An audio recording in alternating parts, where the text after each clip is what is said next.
Salut à tous, bienvenue sur Savoie News, semaine spéciale, fête de la musique. On va essayer de rentrer dans l'univers musical de nos invités. Aujourd'hui, Renaud Capuçon.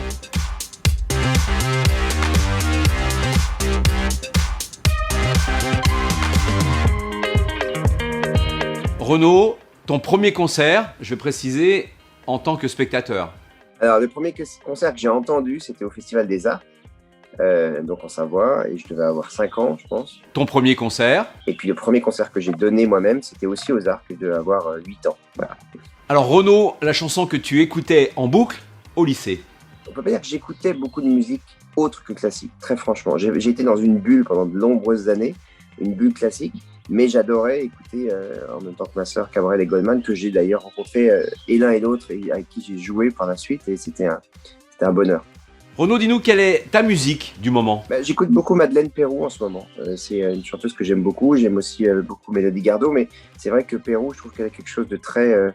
une poésie, il y a une fraîcheur, et j'aime beaucoup sa voix. Alors Renaud, pour aller vraiment dans ton univers, je vais te demander ton compositeur classique préféré. Ouais, c'est Brahms. Mais avec une sorte de... Enfin, c'est impossible d'en donner un. Si on doit en donner un, c'est Brahms, mais... Schubert, Beethoven et Bach sont tout près et ils sont toujours là, et Mozart, et c'est les compositeurs avec lesquels je vis tout le temps. Renaud, l'artiste que tu rêverais de rencontrer? Il y en a plusieurs. Alors, évidemment, moi je suis un musicien classique, donc si on parle d'un artiste, je dirais Bach. Voilà, peut-être celui que je rêverais de rencontrer, c'est Bach, parce que c'est le père de toute la musique, j'ai l'impression. Et puis autrement, c'est peut-être Korngold aussi, qui est un compositeur qui a écrit beaucoup de musique de films.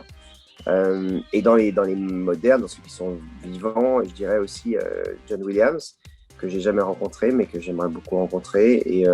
Et puis j'ai eu la chance quand même de connaître pas mal de chanteurs de variété, de croiser, que ce soit Julien Clerc, qui est un ami, ou Jean-Jacques Goldman, ou Francis Cabrel. Tous ces gens, je les ai rencontrés. Attention, le morceau de variété française que tu aimes le plus? Morceau de variété française, ouais, peut-être les Starmania. Que c'est assez frais, c'est génial. J'aimais beaucoup Balavoine aussi quand j'étais plus jeune, mais c'est pareil, c'est ancien, mais je trouvais qu'il y avait une énergie et un sens de la voix étonnant. On en sort, espérons qu'on reste dehors, ta musique du confinement. À Paris, il y a eu un silence comme jamais on a eu. Et puis je pense qu'il y a eu l'introspection, il y a eu plein de choses pendant le confinement, il y a eu la peur, il y a eu l'angoisse, il y a eu la résignation, la colère, on est tous passés par plein de sentiments, mais je dirais que pour moi, la musique qui se dégage, c'était vraiment le silence et peut-être le chant des oiseaux, quoi, d'avoir tout d'un coup d'entendre à Paris du vrai silence, qui était miraculeux. Renaud, dévoile-nous une chanson que tu écoutais en boucle, mais que tu trouves aujourd'hui complètement has-been. Ça appartient à chacun, en fait. Je crois que, en fait, j'ai l'impression qu'on a tous des chansons, on a des souvenirs un peu gênés de danser sur des chansons un peu dans des mariages, des trucs comme ça. Et donc, il y en a un certain nombre, mais chacun se reconnaîtra. Dis-nous, si c'est arrivé, un morceau qui t'a fait pleurer. Il y en a beaucoup qui m'ont fait pleurer. Mais un morceau en particulier, peut-être quand j'étais assez jeune, Petite Marie de Cabrel. Je crois que c'est la première fois où, en écoutant un chanteur, j'avais les larmes aux yeux. La musique que tu utilises, la musique qui t'aide à te reposer?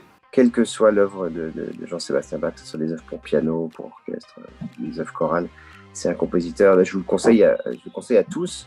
Quand vous vous sentez pas bien, vous mettez cherchez sur Spotify, je ne sais quoi, n'importe quelle œuvre de Bach, vous verrez que c'est un effet thérapeutique extraordinaire, vraiment.